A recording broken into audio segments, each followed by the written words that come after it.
Assalamualaikum dan selamat sejahtera. Selamat pagi dan nak subuh. Okey, pagi ni saya nak bercerita sedikit mengenai turbo. Saya bukan pakar pasal turbo tapi adalah tahu sikit-sikit mengenai turbo. Saya nak bercerita mengenai perbezaan antara turbo teknologi lama dengan turbo teknologi baru. Okay. Kalau kita tengok turbo yang model lama ni banyaklah kereta pakai, tapi kereta-kereta lama ini adalah turbo teknologi baru yang diguna pakai pada kereta-kereta yang keluaran terbaru. Okay, kalau kita tengok pada binaan turbo ni dia sama je. Okay, kita tengok dia ada turbine, yang ni pun ada turbine, dia ada kompresor, yang ni pun ada kompresor, ada actuator untuk wastegate, ada actuator untuk wastegate, dan dia ada internal wastegate. Okey, satu. Okey, faham Okey, ini saya letak tepi dulu. Saya akan ceritakan asas turbo berfungsi. Ramai dah tahu, tapi saya ceritakan asas supaya sekejap lagi kita boleh tengok perbezaan antara turbo lama dengan turbo baru. Okey, turbo lama ni adalah model AR48 daripada Nissan Silvia S. Saya dah lupa Nissan Silvia S berapa, ataupun 180SX pakai turbo yang sama, iaitu enjin SR20 dengan CA18. Kalau saya pakai turbo yang sama. Okey, cara fungsi turbo ni, okey, itu kat sini nampak sikit. Okey, apabila kita start enjin, gas exhaust yang keluar daripada silinder akan berkumpul dalam intake dengan exhaust manifold dan akan masuk kat turbo inlet ni, dan dia akan keluar melalui turbo outlet. So dalam proses dia nak keluar tu, dia akan melalui turbine blade. Dia lebih kurang macam kipas lah.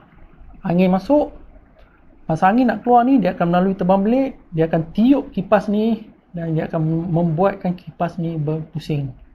Kita panggil kipas lah, tak payah sebut turbine lah, lidah agak keras sikit nak sebut. Jadi kita panggil kipas. Jadi kipas ni akan bersambung dengan shaft dan akan sambung pula ke lagi satu kipas kompresor pemampat kat depan ni.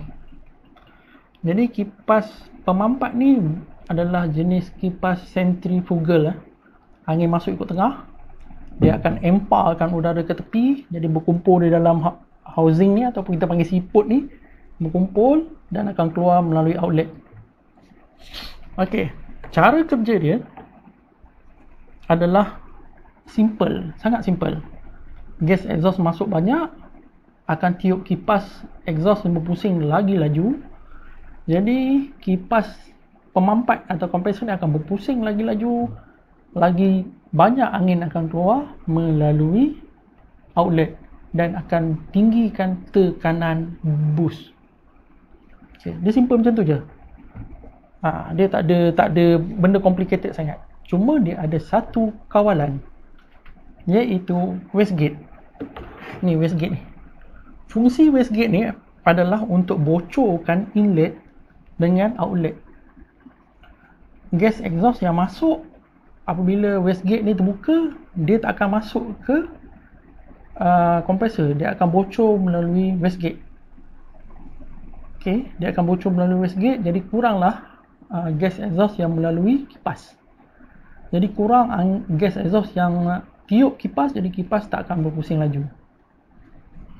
Okey, cara kerja dia sebenarnya simple.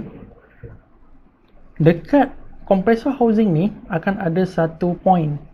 Ada setengah turbo dia letak kat sini Ada setengah turbo dia letak dekat dengan intake manifold. Tapi untuk turbo ni dia letak kat sini. Jadi point ni akan keluar tekanan yang sama dengan outlet turbo. Jadi dia akan pergi ke sini, dia akan sambung satu hose ke sini. Jadi actuator ni kebanyakan kilang akan set dia lebih kurang, tak semua tapi lebih kurang 0.5 bar. Jadi apabila boost yang keluar melalui outlet kompresor ni dah sampai 0.5 bar, actuator ni akan aktif, dia akan ditolak turun. Dalam actuator ni sama ada dia pakai piston atau dia pakai diaphragm. Biasanya dia pakai diaphragm sebenarnya. Jadi apabila actuator ni ditolak, dia akan tolak shaft. Okay, dia akan tolak shaft dan shaft ni akan tolak wastegate untuk terbuka. Okay, cara kerja dia, katakanlah kita bawa kereta tu berhenti kat traffic light dalam keadaan idle. Jadi gas exhaust yang masuk ni tak banyak. Yalah, dalam keadaan engine idle. Jadi gas yang masuk ni akan tiup kipas exhaust ni. Senang nak sebut, kita senang nak faham, kita panggil kipas exhaust lah, turbine ni. Akan tiup kipas exhaust ni dan berpusing tak laju.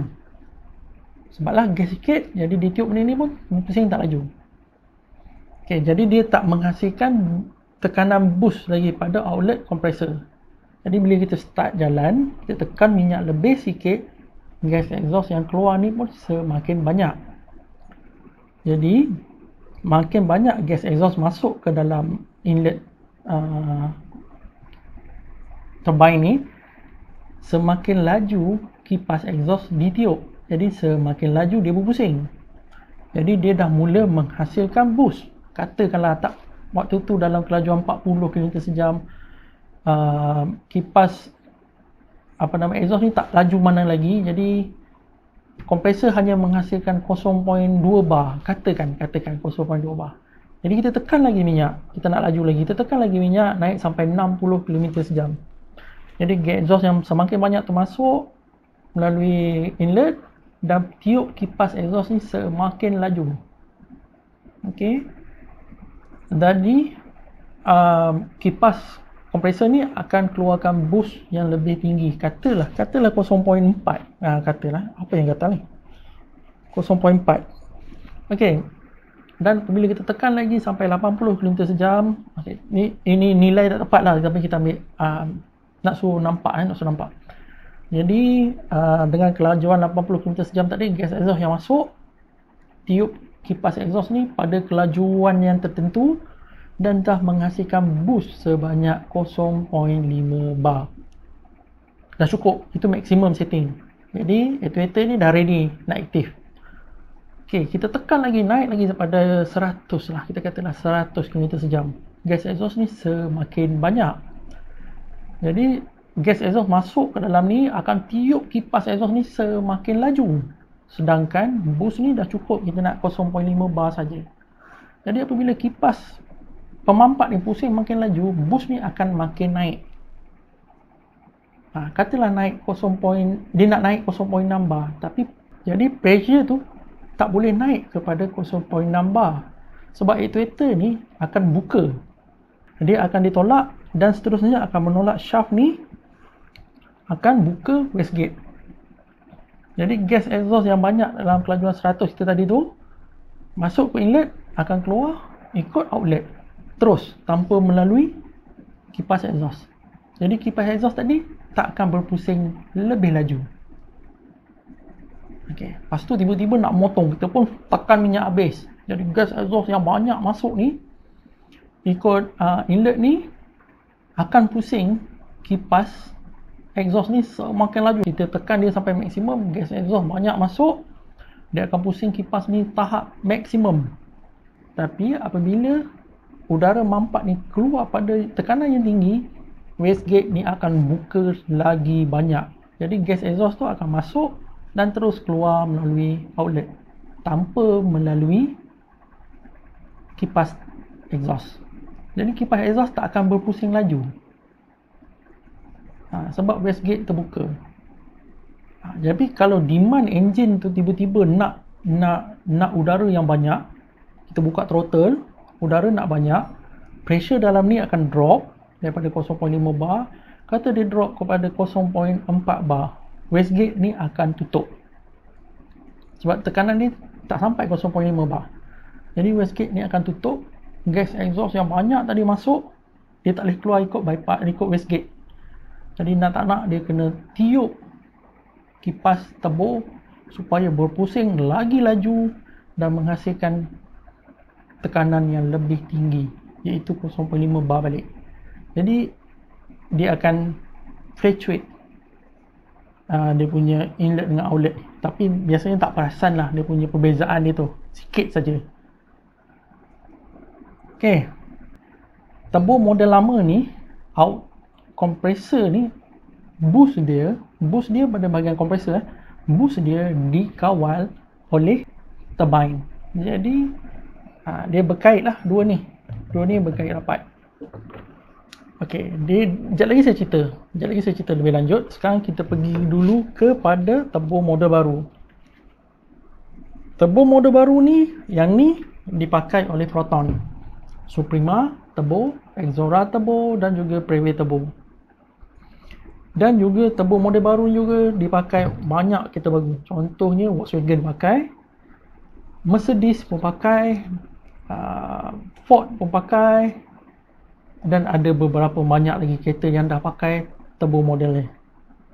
Okey, ni turbo model baru ni teknologi baru, sebab turbo model ni dia dikawal secara pneumatik seperti ni, iaitu pneumatik ni tekanan, dan dia dikawal secara elektronik, yang mana ECU engine boleh kawal turbo.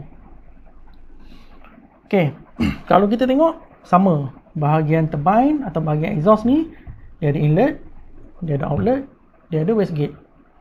Tak ada beza dengan turbo lama. Tapi kalau kita tengok bahagian kompresor dia ada dua benda baru. Satu dia ada boost controller, satu dia ada divider valve. Divider valve ni lebih kurang macam bypass lah, bypass valve, yang mana dia akan bypasskan outlet dengan inlet. Okey, saya cerita. Okey, mana satu dulu? Okey, kita pergi yang ni lah, divider valve. Okey, divider valve ni dia sambungkan antara outlet turbo dengan inlet turbo. Dia ada satu lubang kat sini, dia ada satu lubang kat sini. Jadi dia dibuka, ditutup dekat sini oleh electronic actuator ni, Jadi apabila tak ada elektrik, actuator ni akan tutup. Dia akan tutup, jadi angin yang masuk melalui inlet diemparkan ataupun dipump oleh kipas, dan akan keluar melalui outlet. Semakin banyak dia akan menghasilkan boost tekanan. Okay, itu normal, sama macam turbo lama. Tetapi apabila ada elektrik masuk, signal daripada ECU hantar signal 12 volt on, jadi actuator ni akan aktif, dia akan dalam keadaan on. Jadi, bila dia keadaan on, dia akan buka, dia keadaan open. Apabila actuator ni dalam keadaan open, angin yang keluar daripada kipas ni, angin yang dihantar daripada kipas ni, dia tak akan keluar ikut outlet. Dia akan masuk melalui divider valve, dia bypass kat sini, dan dia akan pergi balik kepada inlet. Jadi duk pusing kat sini je. Dia akan keluar kat sini, yang lebih akan masuk ikut divider, akan masuk balik ke inlet. Jadi duk pusing kat sini, pusing. Yang pergi ke throttle body, ke enjin ni hanyalah udara biasa, udara tak ada mampatan, udara tekanan atmosfera. Okey, itu pun ada sebab dia. Okey, jadi saya cerita. Yang kedua kita akan jumpa adalah boost controller ni. Yang patah tu. Okey, saya dah gam boost controller ni. Boost controller ni dia akan ada tiga sambungan. Satu dekat sini, ini adalah untuk ambil pressure boost daripada outlet turbo. Nak kotor tangan. Okey. Satu adalah pergi ke actuator, sama macam turbo lama. Tapi dia ada satu tambahan dekat sini, adalah untuk pergi kepada inlet kompresor. Ni dia ada beza dekat sini satu je.